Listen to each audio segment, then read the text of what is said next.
ગોતવા માટે એક ડગલું એને ભર્યું નહીં. આપણે ભણતા હતા ને ત્યારે કવિતા આવતી, મને કહો ને પરમેશ્વર કેવા હશે, મને કહો ને પરમેશ્વર કેવા હશે, શું કરતા હશે, મને કહો ને પરમેશ્વર કેવા હશે, મને કહો ને પરમેશ્વર કેવા હશે. આવી કવિતા આવતી. મને કહો પરમેશ્વર કેવા હશે, કેવા હશે, ક્યાં રહેતા હશે, મને કહો પરમેશ્વર કેવા હશે. તો ગીતાજીમાં બતાવો પરમેશ્વર કેવા છે. તો કે ન તદ ભાસ્યતે સૂર્યો ન શશાંકો ન પાવક યદ ગત્વાન નિવર્તન્તે તદ્ધામં પરમ મમ. હે અર્જુન, મારું દિવ્ય સ્વરૂપ એવું છે જ્યાં ન તદ ભાસ્યતે સૂર્યનો પ્રકાશ નથી, શશાંકો ચંદ્રનો પ્રકાશ નથી, પાવક અગ્નિનો પ્રકાશ નથી, ત્યાં સ્વયં પ્રકાશ છે, જ્યાં દિવ્ય તેજ છે. એ મારું ગોલોક ધામ છે અને એ જ ધામ હરેક વ્યક્તિના હૃદયની અંદર છે, જ્યાં ચાંદલો કરવાની જગ્યા છે, ભ્રીકુટીની મધ્યમાં જ્યાં જીવ તિલક લગાવે છે, મારો ગોલોક ધામ છે.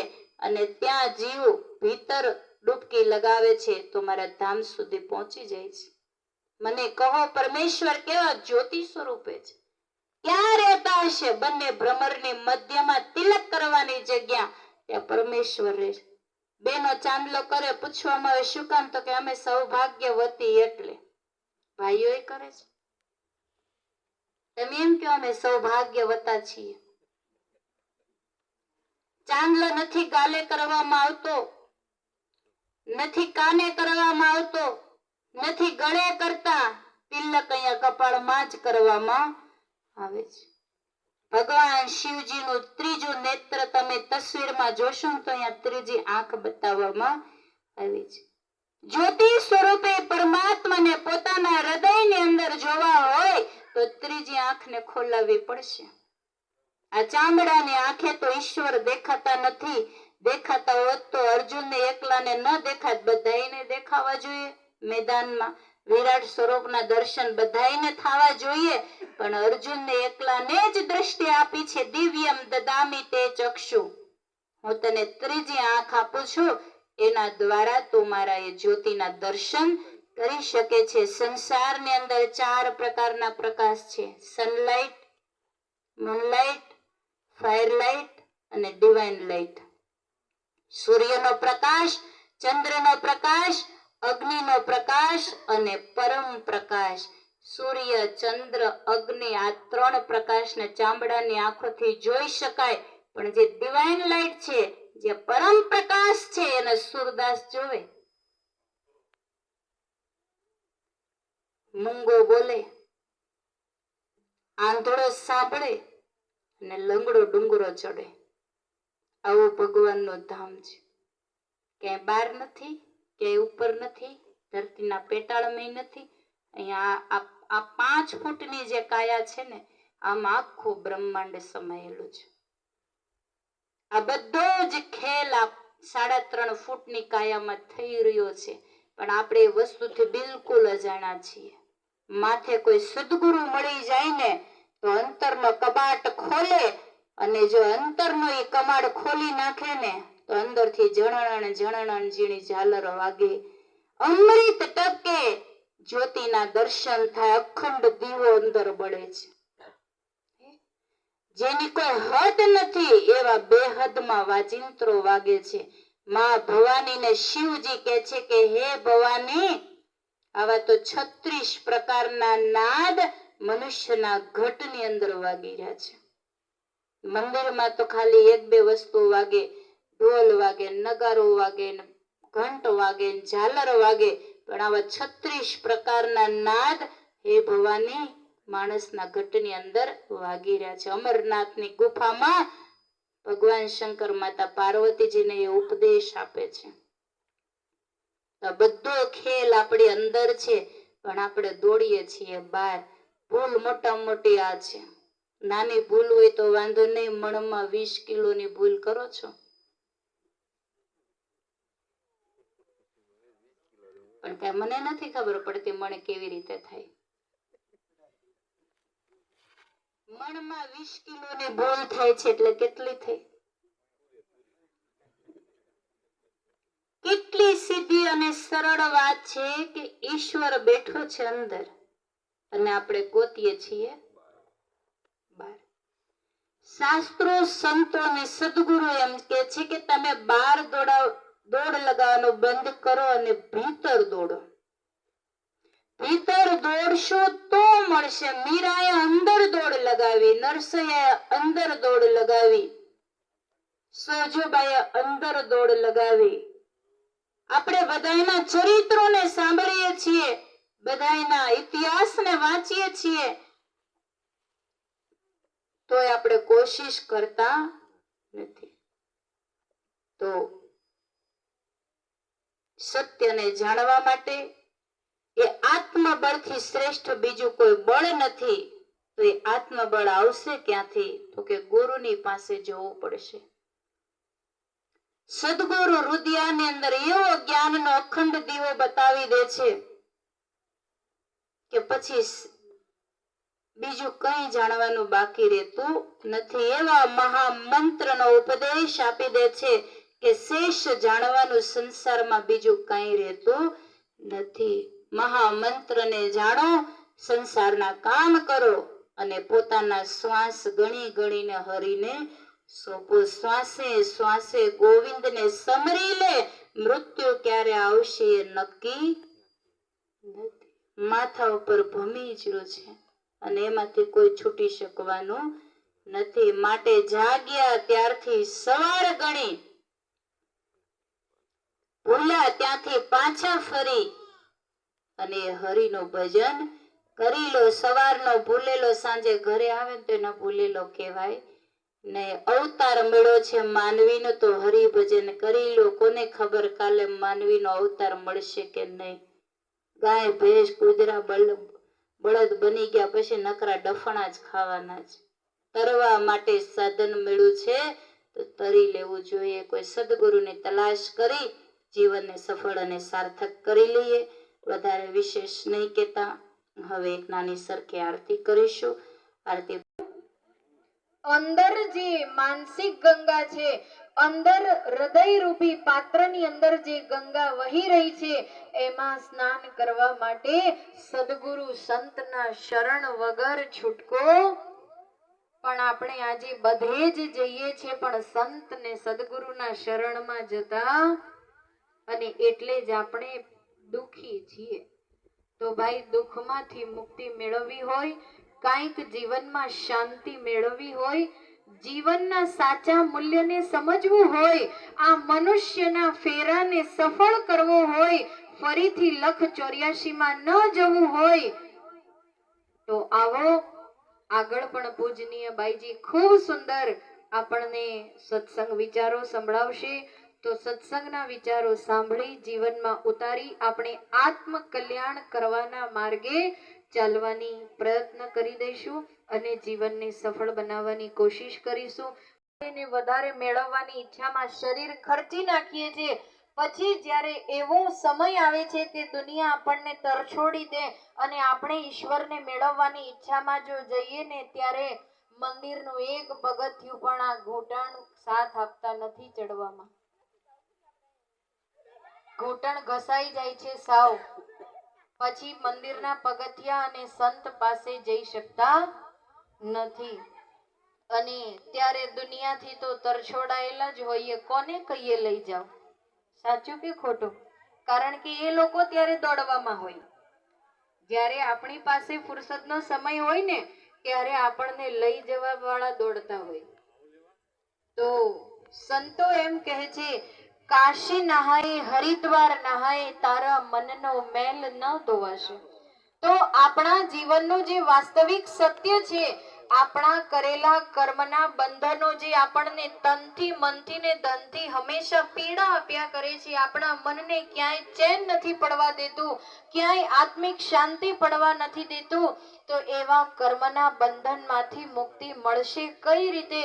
તો કીધું સત્સંગતિથી 2 ઘડીમાં મુક્તિ।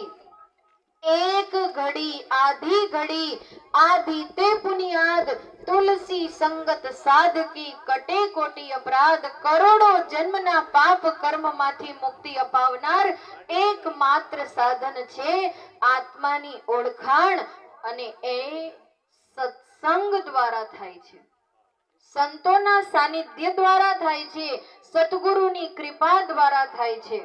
બાકી ગંગાજીમાં સ્નાન કરવાથી, તીર્થોમાં નહાવાથી આપણે પવિત્ર થઈ શકતા નથી। એક સમયે મહાભારતના યુદ્ધ બાદ યુધિષ્ઠિર મહારાજ ધર્મરાજ ને એમ થાય છે કે મહાભારતના યુદ્ધમાં ખૂબ પાપ કરી લીધા, હવે પાપને ધોવા માટે, પાપનું પ્રાયશ્ચિત કરવા માટે 5 પાંડવ અને દ્રૌપદીજી બધા જ વિચારે છે કે આપણે તીર્થયાત્રા કરવા જઈએ।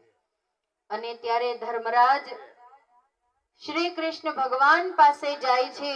શ્રી કૃષ્ણ ભગવાન પાસે જઈને કહે છે કે હે કૃષ્ણ મહારાજ, અમે યાત્રા કરવા જઈએ છીએ, અલગ અલગ પવિત્ર નદીઓમાં સ્નાન કરવા જઈએ છીએ, જેના કારણે મહાભારતના યુદ્ધમાં ખૂબ અમારા દ્વારા દરેક રીતે પાપ કર્મ થયા છે, મન વચન અને કર્મથી, તો એમાંથી અમે મુક્તિ મેળવીએ, તમે પણ અમારી સાથે આવો। પણ શ્રી કૃષ્ણ ભગવાનને તો સત્યની ખબર હતી। શ્રી કૃષ્ણ ભગવાન કહે છે કે મારી પાસે અત્યારે સમય નથી, તમે બધા જાઓ, પણ આ મારું એક કમંડળ છે ને માટીનું, એ તમે સાથે લેતા જાઓ।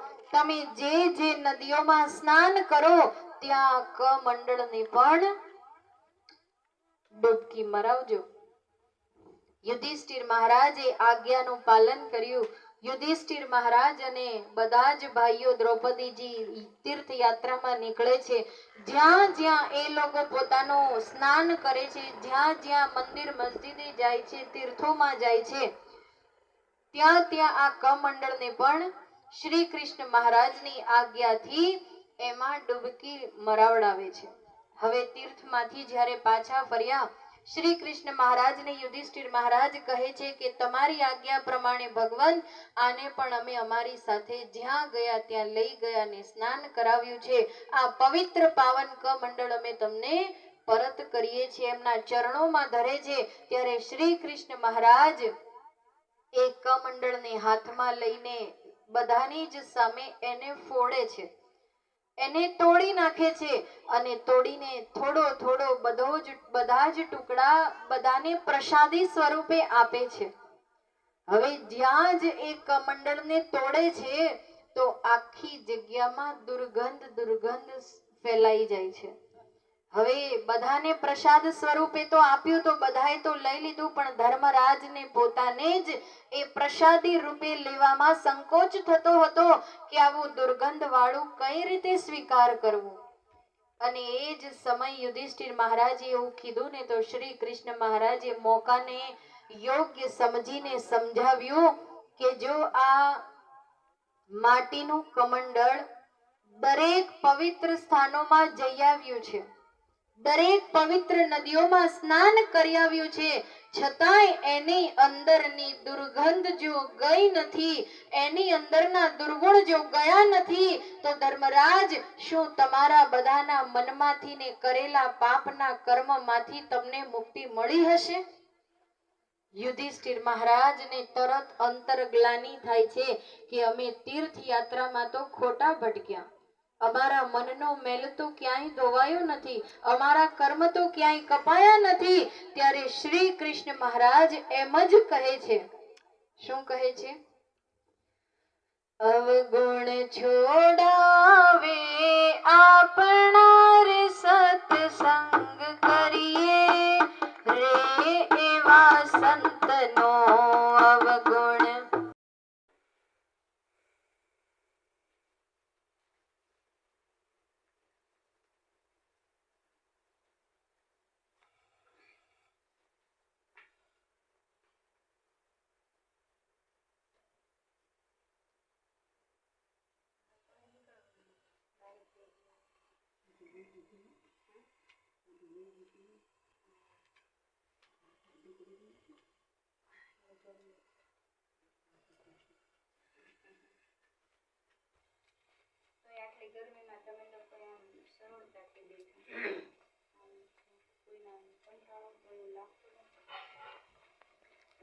ફરી લખ 84 ના નરકમાં ના જવું પડે ને એ કર્મ કરતા જાણી લેવાનું છે.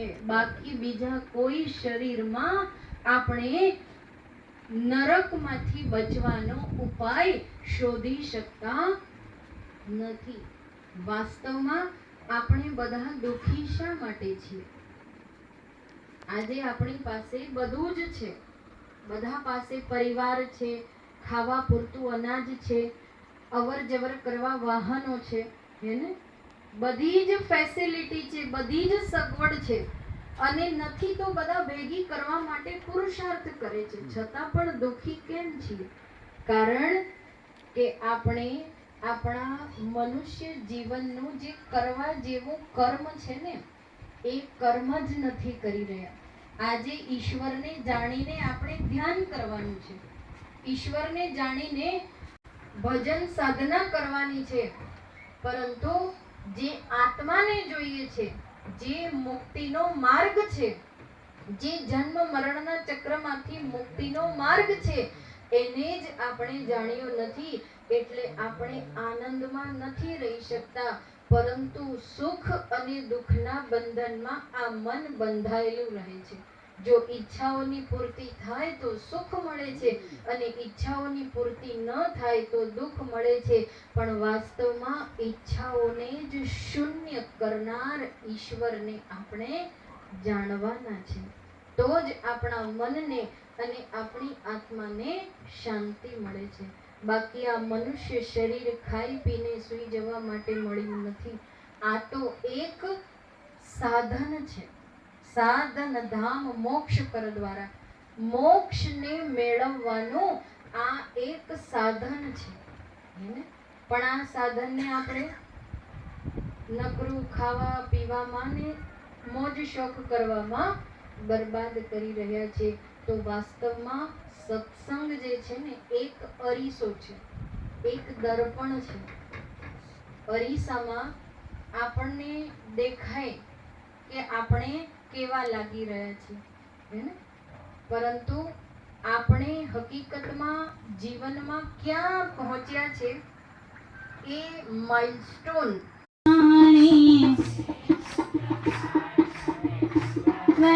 રાણી એનો દીકરો ખાંડણી ખંડાય કરમની બલિહારી.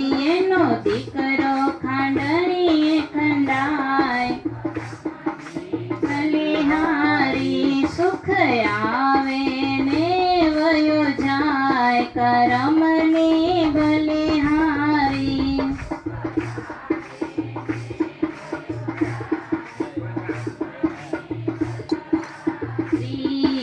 ગોર કુંભાર વાલા ભગત તમારો,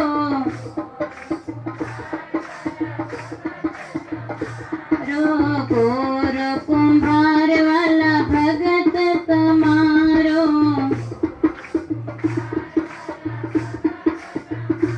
એનો દીકરો ગારામ ખુંડાય કરમની બલિહારી. એનો દીકરો ગારામ ખુંડાય હારી. દુઃખ કોઈને ના કહેવાય કરમની બલિહારી. દુઃખ કોઈને ના કહેવાય હારી. અયોધ્યા નગરીના રાજા શ્રી રામજી,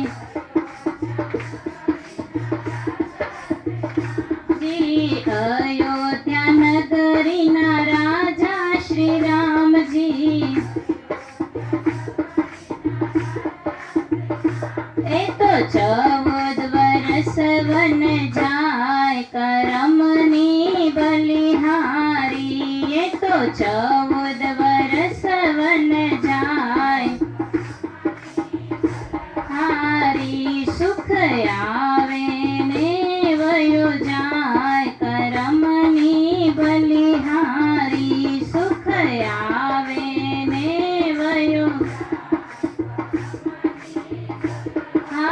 હારી પાંચ પાંડવને દ્રૌપદી નારી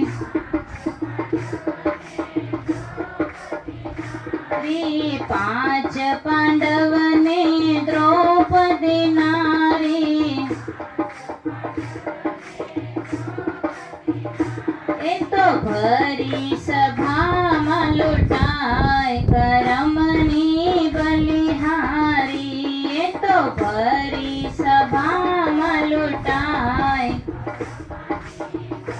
હારી દુઃખ કોઈને ના કહેવાય કરમની બલિહારી દુઃખ કોઈને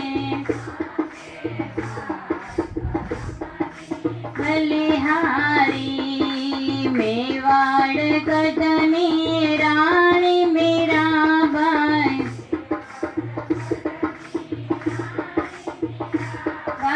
મેવાડ ગઢની રાણી મીરાબાઈ મેવાડ ગઢની રાણો ઝેરના કટોરા પાય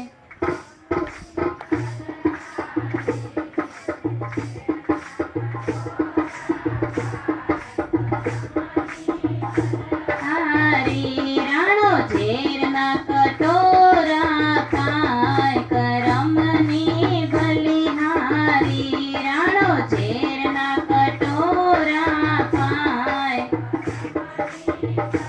હારી નાગરની નાતે નરસૈયાને છોડો નાગરની નાતે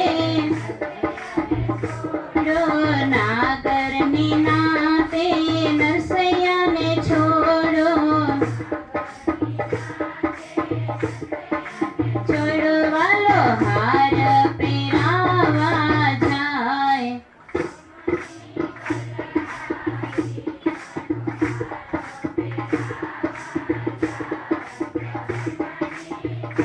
હારી વાલો મામેરો ભરવા જાય કરમની બલિહારી વાલો મામેરો ભરવા જાય